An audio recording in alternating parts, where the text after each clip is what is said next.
Hi అండి. Welcome back to అర్నా 143 channel. పనస గింజల్లో ఎన్ని ప్రయోజనాలు ఉన్నాయో తెలుసా? నేనైతే పెళ్ళికి ముందు పనసకాయ విత్తనాలు తినేదాన్నే కాదండి.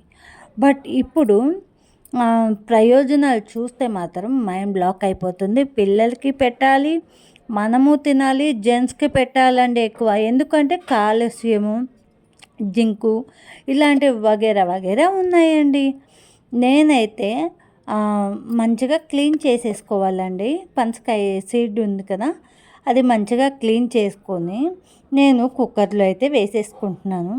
అన్నీ క్లీన్ అయిపోయిన తర్వాత మనము బాగా కడిగి ఇది చేసుకోవాలి. లేదు అంటే మనం ఒక బాండల్లో వేసుకొని వేయించుకోవచ్చండి.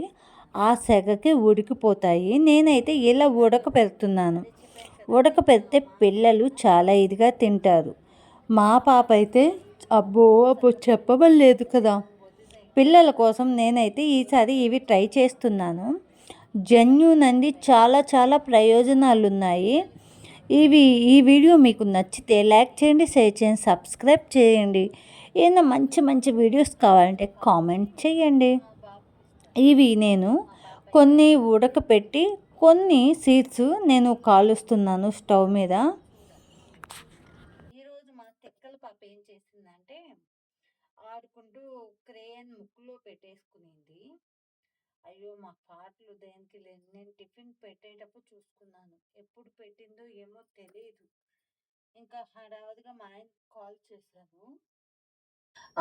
వచ్చేస్తుంది, వెనక్కి అనొద్దు అని చెప్పి చాలా ట్రై చేసాం. బట్ అది వినలేదు మాట. సరే అని చెప్పి పాపకి చూపించాను. రెయిన్బోలో డాక్టర్ దగ్గరికి కాల్ చేసి వెళ్ళాము.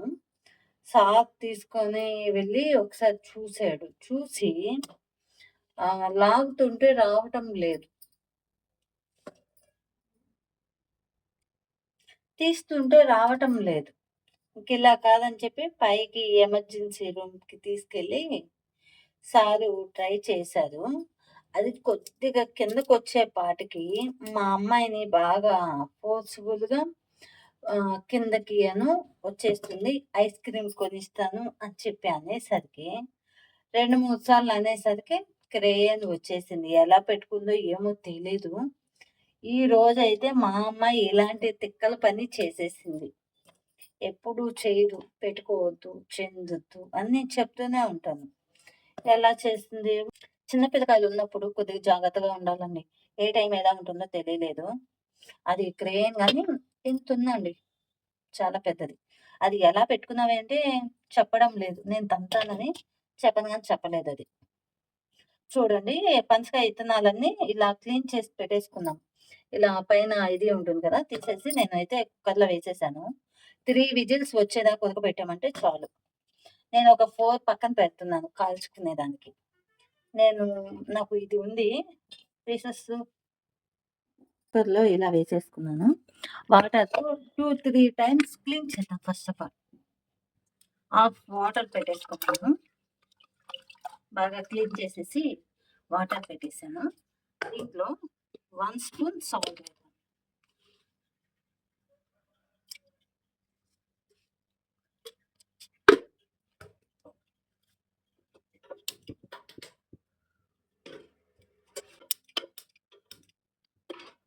నాకు ఇలా కాల్చుకొని తినటమే చాలా ఇష్టం. ఇది నేను డీమార్ట్‌కి వెళ్ళినప్పుడు దీన్ని తెచ్చుకున్నాను. ఎందుకంటే దేనికైనా మనకి పనికొస్తుంది కదా! ఇలా. ఇలా పనికొస్తుంది. ఒకదాని మీద కాలుస్తున్నాను. ఒకదాని మీద ఉడకబెట్టేసాను. చాలా చాలా హెల్తీ ఫ్రూట్స్ అండి. ఇలాంటివి పిల్లలకి పెట్టి ఇలా తినేటివి నేర్పిస్తే చాలా బావుంటుంది. చూసారు కదా! ఇలా అయితే యమ్మీగా కాలిపోయి ఉన్నాయి. ఇది గాని కొద్దిగా బాగా బాయిల్ అవుతూ ఉంది. మీరు ట్రై చేయండి. మీ ఇంట్లో పిల్లలు గాని టేస్టీగా తినకపోతే నన్ను అడగండి. టేస్టీ హెల్తీ రెసిపీ అండి. ఇంట్లోనే ఫ్రూట్స్ అనేది ఇలా తింటూ ఉంటే చాలా మంచిది. విటమిన్ గాని చాలా ఇదిగా అవుతుంది. చూడండి, నేనైతే కాల్చింది ఇలా అంటున్నాను. ఇలా మనం తొక్కనంగానే చూడండి, ఇది నోట్లో పెట్టుకుంటాం. ఇలా కాలిస్తేనే ఉడికిపోతాయి. అవి ఉడికిన ఒక 1 విజిల్‌కి చాలు. నేనైతే విజిల్ పెట్టలేదు. హ్మ్. టేస్టీ పనసకాయ ఇత్తనం ఉడకపెట్టి లేదా ఇలా కాల్చుకొనైనా తినొచ్చు. వేరే లెవెల్ అంతే కాల్చింది. ఇప్పుడు ఉడకపెట్టినట్టు ఎలా ఉన్నాయో చూసేద్దాం.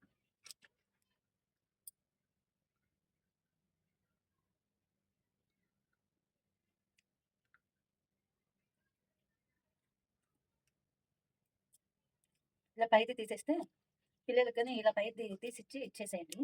తింటారు.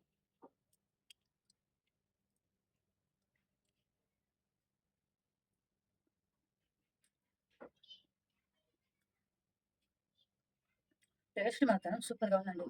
నిజంగా మీ పిల్లలకి కని పెట్టారంటే చాలా మంచిది. ఈ ఎండాకాలం ఇలాంటివి ఏదో ఒకటి స్వీట్ కాను, పనసకాయ విత్తనం ఇలాంటివి ఉడకబెట్టి పెడుతూ ఉంటే చాలా మంచిదండి. మీరు ట్రై చేయండి. గూగుల్‌లో గాని సెర్చ్ చేయండి కావాలంటే. ఈ వీడియో నచ్చితే లైక్ చేయండి, షేర్ చేయండి, సబ్స్క్రైబ్ చేసేసేయండి ఫ్రెండ్స్. మంచి మంచి వీడియోస్‌తో మళ్ళీ మీ ముందుకొస్తాను. బాయ్.